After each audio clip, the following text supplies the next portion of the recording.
cab driver come on. He turned up here in his taxi. He was sleeping in the back of his cab. Gambling addict, blown it all. Even his cab was rented, and he's like living out of his taxi, he's got his clothes all in his back of his taxi. 28-day program, into GA. 2-3 years down the line, you get a phone call from Florida. He hadn't seen his boy for 2-3 years because of his addiction. He's got his boy back. He's 11. It makes you want to cry, do you know what I mean? You know, he's down Disneyland. He said, Tone, I feel it, you know. It's brilliant, you know. It's just magical. Gives people lives back.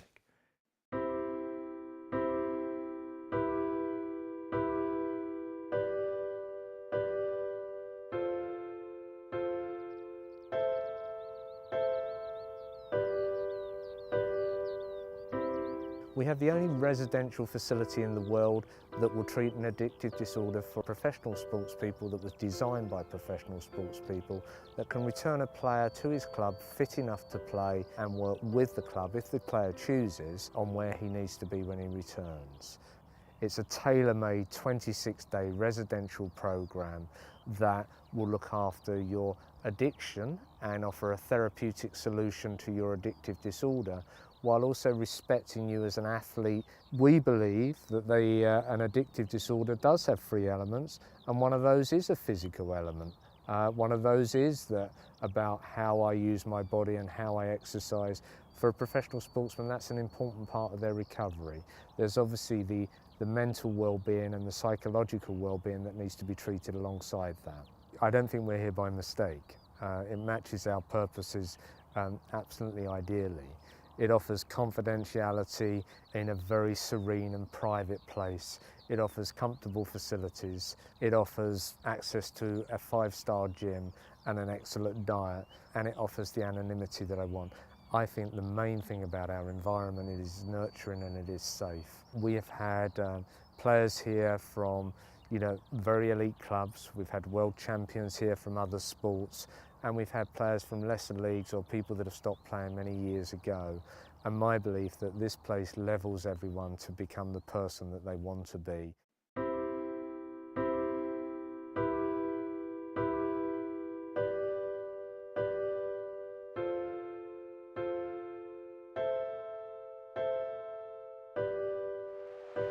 What a professional, what a finish.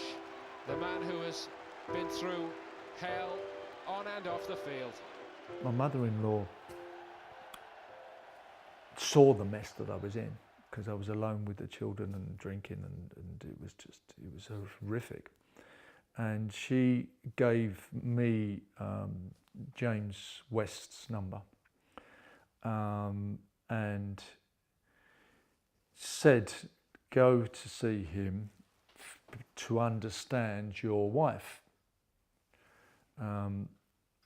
I went, okay, that was kind of, as long as it's not me. Maybe because it was opposite Ivory Fields and it was round the corner from the Arsenal, you know, that I didn't have to travel too far. But I pulled round there and I would bang early. Like I say, because she had the problem and what I wasn't going there for me is why I went into the room. Very quickly, it wasn't about my wife, it was about me.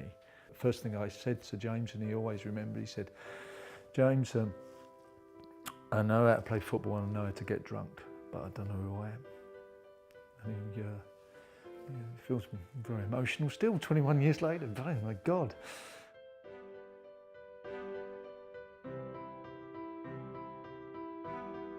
So then, over time, I think what therapy did do to me, it got me to my bottom, because it opened me up, and finally it pushed me. I firmly believe that the knowledge, it becomes unbearable. It becomes unbearable because you know what you're doing, but you're still getting drunk. You know, self-knowledge didn't get me sober. Self-knowledge didn't, it got me to my bottom. Hit the bottom, and as soon as they hit the bottom and you surrender, then the therapy for me gets you well. gets you stronger because you start to understand, yeah. We have over 100 therapists and psychiatrists and counsellors that are affiliated to the charity. We set ourselves a goal that a one-to-one therapist or counsellor will be accessible within an hour of any person that phones us up. Then we can assess with the one-to-one therapy what they need and what stages they need. They may need treatment, so in they come for treatment.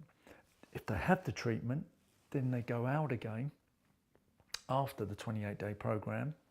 They go back into the one-to-one therapy. It's got a starting place and an ending place, a place of safety and a place that they know and they've got a contact. And that's been a real strength. The one-to-one counsellors have linked it all. Obviously education is out there at the start and we're getting more and more cases now. We're getting busier than ever because we've put the work in at the beginning with the education.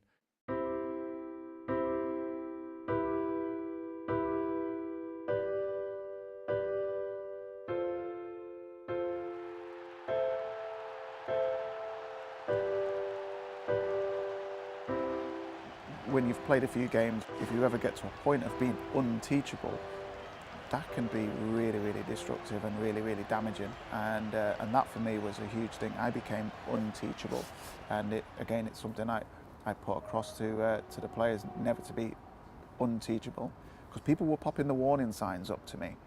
I wasn't hearing it and I wasn't listening. We have an education department because all of our other departments that offer residential treatment or one-to-one therapy would serve no purpose at all unless people knew that they existed. Sporting Chance has a residential clinic in a place called Liphook down in Hampshire.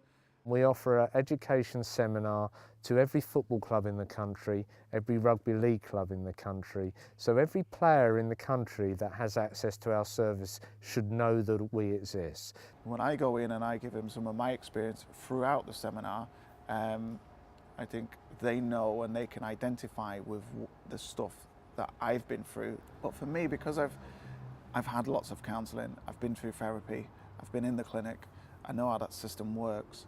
I'm quite an open book when I go in there, and I think the education side of it can be quite raw, which I think the lads maybe, from the feedback I get from a lot, they quite like that it is raw. It's not coming out of a book. I'm not talking about my experience from a book. It's something that I had to live and paid the price. However, I wouldn't be doing this interview if I hadn't gone through all of that.